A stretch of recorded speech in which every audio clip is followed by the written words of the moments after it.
Naoya Inoue sumisikip na ang kanyang mundo. Ayon kay Casimero, marami na ang dismayado sa kanya dahil namimili ng kalaban. Sabi niya hindi niya pwedeng kalabanin si Casimero dahil hindi impresibo ang laban niya kay Ugoni. Panoorin natin maikli video ng sinasabi ni Inoue na di nakaka-impress ang laban ni Casimero. 8 victories. Mantalang si Janrael Casimero, 33 wins, 4 losses, 22 wins by knockout. Versus Janrael Casimero, and the fight is about to start. Tapos na po, they touched gloves. Janrael Casimero nagmamadali, throwing the shots, landing that left, and then they exchange. Janrael Casimero throwing heavy bombs, and he wanted to pin itong si Yukinori Uguni. Intensity bigla mga idol. Yukinori Uguni nakatama ng kanan, and then throws another right straight pero hindi tumama mga idol. Good body shot landed by Yukinori Uguni, and then combination, 3-punch combination. 1 minute and 45 seconds left dito sa round number 1. Janrael Casimero Reyes ang ginagamit mga idol, pero still nandoon si Uguni hitting behind the head. Competitive round, but there was a right landed by Janrael Casimero, and then another one, and then an uppercut combination. Ito, umaatake na, opportunity, nakatama na. Referee, final 10 seconds. Ups, nagkadulasan lang. End of the fight, end of the round. Sword 2. Janrael Casimero versus Yukinori Uguni. Now Janrael Casimero attacking, and then there was a right. Maatake rito si Yukinori Uguni. Naka-reserve yung kanyang energy. Left landed by Janrael Casimero. Jack. And then another one, sneaky right to the body landed by Yukinori Uguni. Casimero parang bumagal na rin yung activity niya rito. Overplaced lang, pero ito nagkakabigayan na, nag-Dave exchange. Yukinori Uguni patuloy pa rin yung kanyang pag-atake rito as he landed a right straight. 1 minute and 35 seconds. Tumama yung kanyang napilitang yumakap. Yukinori Uguni, it looks like meron siyang game plan, meron siyang blueprint kung paano tatalunin itong si Janrael Casimero mga idol.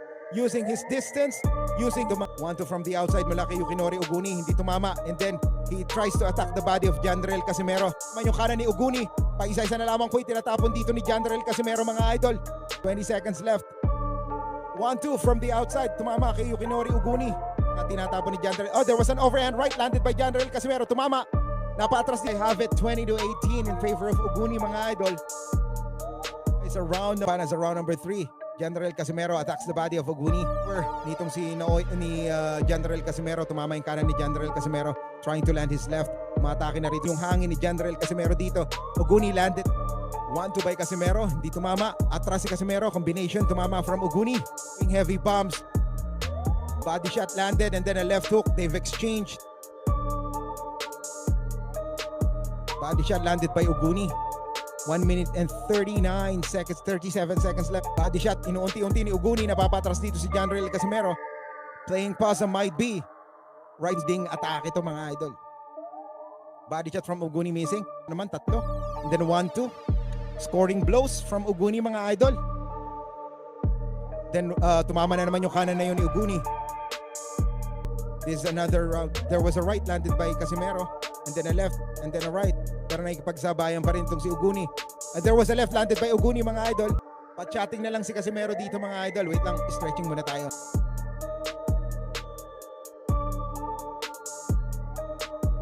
Round number 4, bandage, embracing Casimero para hindi makatapon na malalakas na suntok.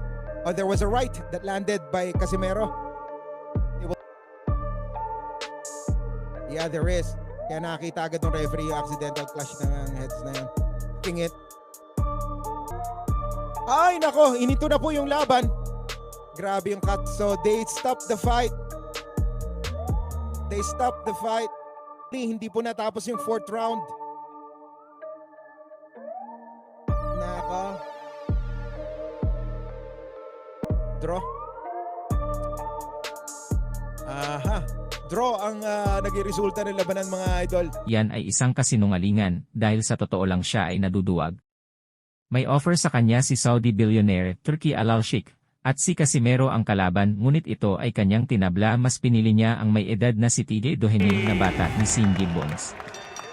Gentlemen, please welcome the renowned southpaw battler, the former IBF Junior Featherweight Champion of the World, TJ.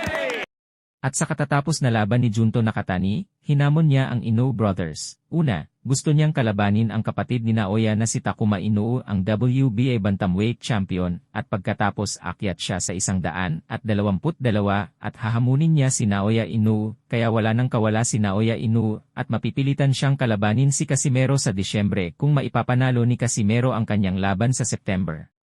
Ayon kay Inoue, sinabing laos na si Casimero at nawawalan na siya ng ganang labanan ito. Mahina na raw si Casimero. Mahina na nga ba or nagdadahilan lang itong yakuza na ito dahil kita naman sa mga laban ni Casimero na matibay talaga ito at hindi pa ito bumagsak sa kamay ng kalaban. Mula noon matagal nang hinahamon ni Casimero itong si Inoue pero magaling lang mamili ng kalaban itong hapon kung saan ang estilo ng kalaban ay pasok sa kanyang estilo at madali lang nitong talunin. Kung talagang wala siyang takot kay Casimero noon panilabanan na niya si Casimero, pero ang pinpili niyang labanan ay kaya lang ng mga Pinoy boxer na kayang-kaya lang niyang lumpuhin. Ano sa palagay niyo mga kaadik sa boxing? Casimero beat Armando Santos BT TKO in round 2 of 12 at Salon Las Palmas, Pesqueria, Mexico.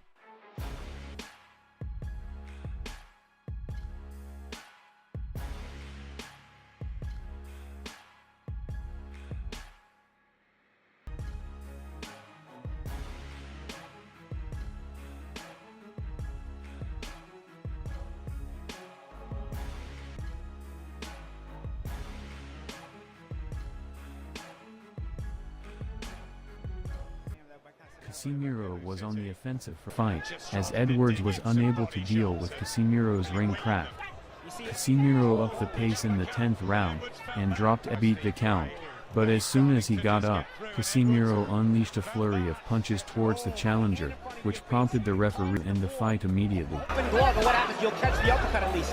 Greg taps it down from the Philippines. I wonder how they're seeing things. They might not be needed if this. Casimero was actually doing it to him there. Big right hand. It's another one. Oh, and he's just gripping down. Oh, you struggled when you were in that division. Oh, beautiful shot. We're under a minute left. He's got to hold. Does he have the experience to hold? Can he recover from that? I don't think so, Steve Graham. But he's got nailed and he's still got up trying to win this fight. I take my hat off to him. He'll come again. This will do him the world of good. There's a lot of things to learn in experience. On February 16, 2019, Casimero beat Kenya Yamashita via TKO at 0:47 in round 6 of 12 at Midas Hotel and Casino Pasay. Is coming in. Casimero is extending that left here in this round number 3. Uwi na tayo. Oh, Casimero with another shot. That hook is the fourth saying goodbye. And again, Casimero resumes the body attack. Shifts his attention. In the middle of this round, says, Oh, that shot to the ear and another one. But Yamashita is still very much around. Exactly. Ayan o, yung uppercut on the bottom. Tagiliran. Yung uppercut na yan. oh, big one. Ayun na. Kaya nga, si Casimero umatras na rin no? Another nice uppercut. Oh, Wala na. Yep. Wala na. Yun na. Wala na.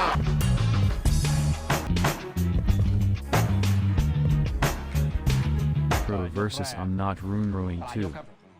On May 25, 2016, Casimero challenged Runrowing again for the IBF flyweight title. A vicious left hook to the body in the 4th round to become a 2-division world champion. หลบไปใกล้นะครับ ปินไม่ได้เปิดเกมบุกแบบ 100% นะครับเหมือนการชกในครั้งโอ้โหจังหวะนี้ครับโดนหุกซ้ายครับโอ้ โอ้ โห เราโดนครับเวลาเหลือมาแล้วครับคาสมิโซโรโอ้โหต้องกอดให้ได้ครับกอดให้ฟื้นมาแล้วมันต้องผ่านวิกฤตช่วงนี้ให้ได้ครับโอ้โหเราบวกเอาครับ เอาไว้ด้วยครับโดนหมัดฮุกซ้ายหล่นเลยครับอำนาจตอนนี้ต้องให้ผ่านพ้นช่วงวิกฤตไปก่อนครับอุ้ยฮุกซ้าย แน่นอนนะครับแล้วก็โดนนับอย่างนี้นี่พลังหายไปเยอะเลยครับต้องระวังครับอย่าไปบวกไปแรกครับป้องกันตัวให้ผ่านครับอีกไม่ถึง1 นาทีว่ายกที่เหลือจะต้องโอ้โหโดนตัดลำตัวครับ แล้วก็ต่อยแน่นมากครับซ้ายโดนซ้ายอีกที February 11, 2012, Casimiro and members of his team were kicked and assaulted when fans in Mar del Plata hurled chairs and stormed the ring following his Berto Lazarte for the IBF Interim Junior Flyweight Championship. Casimiro sobre la cara de Lazarte. Amarra al mosquito, otra arriba.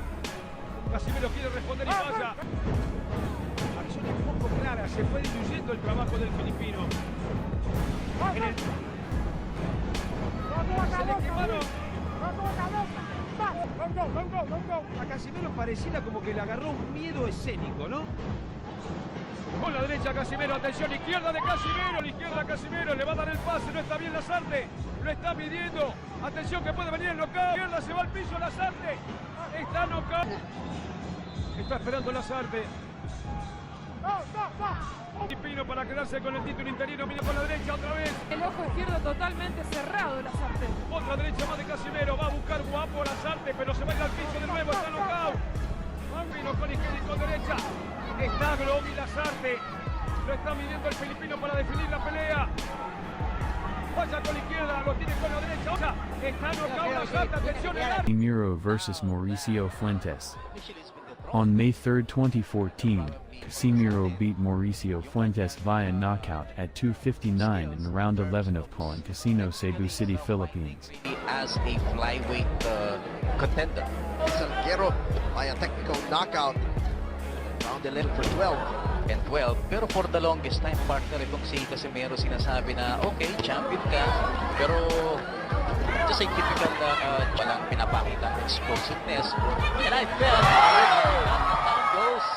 Naramdaman niya yung bigat ng kapo si Chandler Casimiro. Casimiro, will he go in for the another uppercut? That's it. That's it. Hey, that uppercut. Casimiro, he smells blood.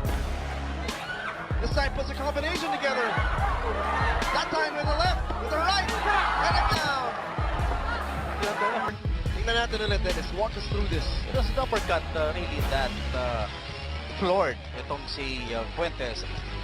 Staggered na siya doon sa uppercut pa lang. Left hook, closer angle this time. And then another uppercut that floors him. Nums 24th, 2019, defending WBO interim bantamweight title Casimiro beat Cesar Ramirez via knockout at 2:23 in round 10 of 12 and Sports Center, Manila, Philippines.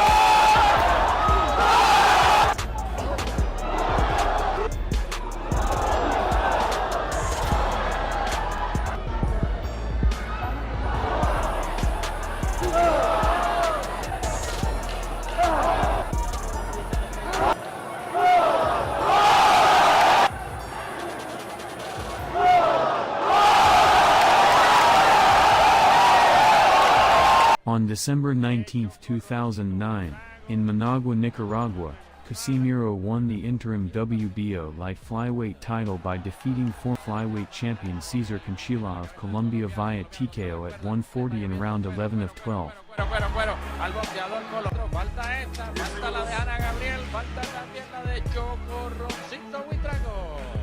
Dado por Laureano Ortega.